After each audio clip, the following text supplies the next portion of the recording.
اعوذ باللہ من الشیطان الرجیم بسم اللہ الرحمن الرحیم رب اشرح لی صدری ویسر لی امری واحلل عقدۃ من لسانی یفقہوا قولی۔ ہم دیکھ رہے تھے طب نبوی صلی اللہ علیہ وآلہ وسلم،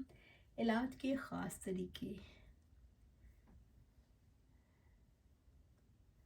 حضرت ابو ہریرہ رضی اللہ تعالیٰ عنہ سے روایت ہے کہ آپ صلی اللہ علیہ وسلم نے فرمایا، اگر تمہارے علاجوں میں کسی میں بہتری ہے تو وہ پیچھنے لگانے میں ہے۔ حضرت ابن عباس رضی اللہ تعالیٰ عنہ سے روایت ہے کہ آپ صلی اللہ علیہ وسلم نے فرمایا، میں معراج کی رات میں فرشتوں کے کسی گروہ پر نہیں گزرا مگر وہ سب مجھ سے کہتے تھے، اے محمد صلی اللہ علیہ وسلم، لازم کر لے اپنے اوپر پیچھنے لگانے کو۔ حضرت انس بن مالک رضی اللہ تعالیٰ عنہ سے روایت ہے کہ آپ صلی اللہ علیہ وسلم نے فرمایا، میں معراج کی رات میں فرشتوں کے کسی گروہ پر نہیں گزرا مگر وہ سب مجھ کو کہتے تھے کہ اے محمد صلی اللہ علیہ وآلہ وسلم، اپنی امت کو پیچھنے لگانے کا حکم دو۔ حضرت ابن مسعود رضی اللہ تعالیٰ عنہ سے روایت ہے کہ آپ صلی اللہ علیہ وسلم نے اسراء معراج کی رات کا تذکرہ کرتے ہوئے فرمایا، فرشتوں کی جس جماعت کے پاس سے بھی گزرا تو انہوں نے مجھے یہی کہا کہ آپ صلی اللہ علیہ وسلم اپنی امت کو سینگی لگوانے کا حکم فرمائیں۔ حضرت جابر بن عبداللہ رضی اللہ تعالیٰ عنہ کی عیادت کے لیے تشریف لائے، پھر ان سے کہا کہ جب تک تم پیچھنا نہ لگواؤ میں یہاں سے نہیں جاؤں گا۔ میں نے آپ صلی اللہ علیہ وسلم سے سنا کہ آپ صلی اللہ علیہ وسلم نے فرمایا، اس میں شفا ہے۔ حضرت ام المومنین ام سلمہ رضی اللہ تعالیٰ عنہ سے روایت ہے کہ انہوں نے آپ صلی اللہ علیہ وسلم سے پیچھنے لگانے کی اجازت مانگی۔ آپ صلی اللہ علیہ وسلم نے ابو طیبہ کو حکم دیا کہ ان کے پیچھنے لگا دے۔ جابر نے کہا، میں سمجھتا ہوں کہ ابو طیبہ حضرت ام سلمہ رضی اللہ تعالیٰ کے دو شریک بھائی تھے یا نابالغ لڑکے تھے۔ حضرت فائد جو عبید اللہ بن ابی رافع کے آزاد کردہ غلام ہیں، وہ اپنے مولا سے اور اپنی دادی سے جو کہ آپ صلی اللہ علیہ وسلم کی خادمہ تھیں،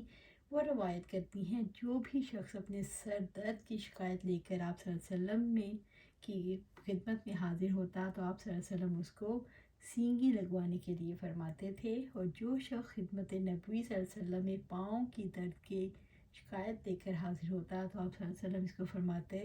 ان کو مہندی لگاؤ۔ آپ صلی اللہ علیہ وسلم نے بیان کیا،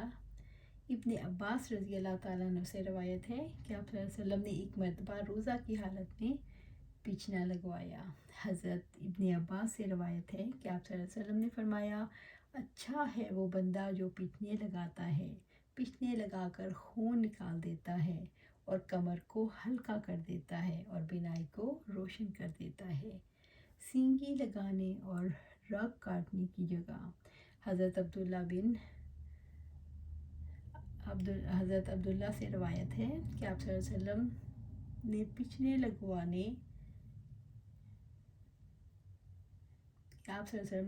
لگوائے۔ درمیان، جو کہ مکہ اور مدینہ کے درمیان ایک جگہ ہے، اور آپ صلی اللہ علیہ وسلم احرام باندھے ہوئے تھے اپنے سر کے درمیان میں۔ حضرت علی رضی اللہ تعالیٰ عنہ سے روایت ہے کہ آپ صلی اللہ علیہ وسلم پر جبرائیل علیہ السلام اترے اور آپ صلی اللہ علیہ وسلم کو حکم دیا کہ گردن کی رگوں میں دونوں مونڈھوں کے بیچ میں پیچھنے لگائیں۔ حضرت انس رضی اللہ تعالیٰ عنہ سے روایت ہے کہ آپ صلی اللہ علیہ وسلم پیچھنے لگائے عقد عین، گردن کی رگوں میں، اور کاہل پر، وہ مقام جو دونوں موڑھوں کے بیچ میں ہوتا ہے، گدی کے نیچے۔ حضرت ابو قبصہ عماری رضی اللہ تعالیٰ عنہ سے روایت ہے کہ آپ صلی اللہ علیہ وسلم نے اپنے سر پر پیچھنے لگاتے تھے اور دونوں مونڈھوں کے بیچ میں، اور فرماتے تھے، جو کوئی ان مقاموں میں سے خون بہائے اس کو یہ بات نقصان نہ پہنچائے گی کہ اگر وہ کسی بیماری کے لیے کوئی دوا نہ کرے۔ حضرت ابو قبصہ عماری رضی اللہ تعالیٰ عنہ سے مروی ہے کہ آپ صلی اللہ علیہ وسلم اپنی سر مبارک کی مانگ میں فصل لگواتے اور آپ صلی اللہ علیہ وسلم دونوں مونہوں کے درمیان فصل لگواتے، اور آپ صلی اللہ علیہ وسلم ارشاد فرماتے جو شخص ان جگہوں کا خون نکلوائے تو اس شخص کو کسی مرض کے لیے کوئی دوا استعمال نہیں کرنا نقصان نہیں پہنچاتا۔ حضرت انس رضی اللہ تعالیٰ عنہ سے مروی ہے کہ آپ صلی اللہ علیہ وسلم نے گردن کے پٹھوں اور دونوں مونڈھوں کے درمیان 3 مرتبہ سینگی لگوائی۔ معمر نے بیان کیا کہ میں نے سر کے درمیان سینگیں لگوائی تو میری عقل زائل ہو گئی، یہاں تک کہ میں لوگوں کے بتلانے سے الحمد شریف پڑھتا۔ حضرت جابر رضی اللہ تعالیٰ عنہ سے مروی ہے کہ آپ صلی اللہ علیہ وسلم نے حضرت ابی بن کعب رضی اللہ تعالیٰ عنہ کی جانب ایک طبیب بھیجا تو اس حکیم نے اس کی ایک رگ کاٹی پیچھنے لگانے کے لیے۔ کس وقت پیچھنے لگوائے جائیں؟ حضرت انس سے رضی اللہ تعالیٰ عنہ سے روایت ہے کہ آپ صلی اللہ علیہ وسلم نے فرمایا جو کوئی پیچھنے لگانا چاہے وہ مہینے کی 17ویں یا 19ویں یا 21ویں کو لگائے، اور ایسے دن میں نہ لگائے جب خون کا جوش اس کو مار ڈالے۔ حضرت ابن عمر رضی اللہ تعالیٰ عنہ سے روایت ہے، انہوں نے کہا اے نافع رضی اللہ تعالیٰ عنہ، امام مالک نے انہی سے روایت کی، میرے خون میں جوش ہو گیا ہے تو ایک پیچھنے لگانے والے کو تلاش کر جو نرم مزاج کا ہو لیکن بوڑھا پھونس اور چھوٹا بچہ نہ ہو، کیونکہ میں نے سنا کہ آپ صلی اللہ علیہ وسلم نے آپ فرماتے تھے حجامت کرنا یعنی پیچھنے لگانا نہار منہ بہتر ہے، اور اس میں شفا ہے اور برکت ہے اور اس سے عقل بڑھتی ہے اور حافظہ تیز ہوتا ہے، تو حجامت کراؤ، اللہ تعالیٰ برکت دے گا۔ جمعرات کے دن اور بچو حجامت سے چہارشنبہ اور ہفتے کے دن اور اتوار کے دن، یعنی ان دونوں کا فسد کر کے ان میں حجامت مت کراؤ۔ اگر ضرورت سے ایسا اتفاق ہو جائے تو خیر اور حجامت کراؤ پیر کے دن اور منگل کے دن، کیونکہ منگل وہ دن ہے جس دن اللہ تبارک و تعالیٰ نے حضرت ایوب علیہ السلام کو بیماری سے تندرستی دی، اور چہارشنبہ کے دن ان پر بیماری آئی تھی، اور جب جزام یا برس نمودار ہو تو یہ چہارشنبہ کے دن یا چہارشنبہ کی رات کو نمودار ہوتا ہے۔ اس حدیث میں علمی اسم اللہ کے الفاظ زائد ہیں۔ حضرت انس رضی اللہ تعالیٰ عنہ فرماتے ہیں کہ آپ صلی اللہ علیہ وسلم گردن کے دونوں رگوں اور کندھوں کی رگوں میں سینگی لگواتے تھے۔ آپ صلی اللہ علیہ وسلم چاند کی 17، 19 اور 21 تاریخ کو سینگی لگواتے تھے۔ حضرت ابن عباس رضی اللہ تعالیٰ عنہ فرماتے ہیں کہ آپ صلی اللہ علیہ وسلم کو جب آسمان پر لے جایا گیا تو ان کا گزر فرشتوں کی جس جماعت سے بھی ہوا تو انہوں نے یہی کہا کہ آپ سینگی لگوانے کو لازم پکڑیں صلی اللہ علیہ وآلہ وسلم، اور فرمایا سینگی لگوانے کے بہترین دن 17، 19 اور 21 تاریخ ہی ہیں۔ بہترین طریقہ جس سے تم علاج کرتے ہو ناک میں قطرے ٹپکانا، حلق میں دوا ڈالنا، سینگی لگوانا اور مسح ہے۔ حضرت عباس رضی اللہ تعالیٰ عنہ کے ساتھیوں نے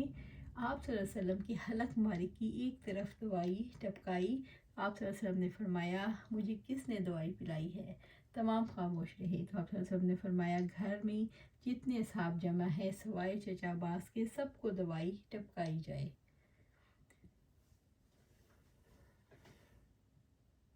حضرت ابو ہریرہ رضی اللہ تعالیٰ عنہ سے مروی ہے کہ آپ صلی اللہ علیہ وسلم نے ارشاد فرمایا جس شخص نے 17ویں، 19ویں اور 21ویں تاریخ میں سینگیں لگوائی تو اس شخص کے لیے ہر ایک مرض سے شفا ہوگی۔ قیصہ بنت ابو بکر رضی اللہ تعالیٰ عنہ سے مروی ہے کہ ان کے والد اپنے گھر والوں کو منگل کے روز سینگی لگانے سے منع کرتے، اور آپ صلی اللہ علیہ وسلم سے نقل کرتے تھے کہ منگل کا دن خون کا دن ہے، اس میں ایک گھڑی ایسی آتی ہے اس میں خون نکلنے سے انسان تندرست نہیں ہوتا۔ کس بیماری میں پیچھنے لگوائے جائیں؟ حضرت ابن عباس نے رضی اللہ تعالیٰ عنہ نے بیان کیا کہ آپ صلی اللہ علیہ وسلم نے احرام کی حالت میں اپنے سر میں پیچھنا لگوایا۔